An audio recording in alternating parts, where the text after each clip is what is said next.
everyone talks about mental health with founders, mental health with entrepreneurs, mental health with senior executives.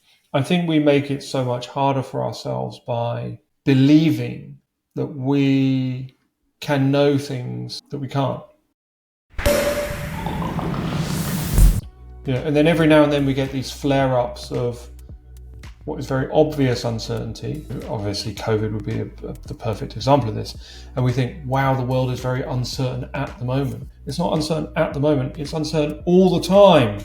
It's uncertain all the time. And you're just not seeing it. Or when it occurs, you post-rationalize it, or you scrub it out as an aberration and go, oh, that was weird. One of the things I say to people when I'm talking about this book, think about how you met one of the most important people in your life, or think about how a life-changing event came about. Maybe your career got started, maybe you're one of your biggest clients, whatever. Now think about the extraordinary confluence of things that must have happened to put you and that person together, or make that opportunity present in your life.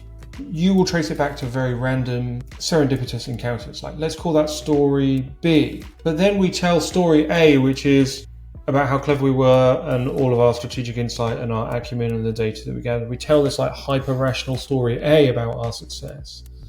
But without story B, there is no story A. And in fact, you'd be more successful in many ways if you just tried to have more story Bs, if you met more people, if you talk more widely about what you were doing, if you did what we call in the book, expanding your luck surface area. If you tried to create more serendipity in your life, you'd have much better outcomes than if you just tried to control everything that's going on in the world around you. There's so much luck involved in every major success story. And I think when people cash out, or when they make a huge exit, or they have tremendous success, they generally become very willing to acknowledge, well, if I hadn't met so-and-so, or if I hadn't bumped into this, or I'd read this book. If you listen to the podcast, there's a podcast just called Founders, David Senra, incredible. Every week it's just a different founder and their story. It's like every time there's some serendipitous encounter or some huge amount of luck involved. But we're not acknowledging that. And we're definitely, for the most part, not trying to systematically make more of that shit happen.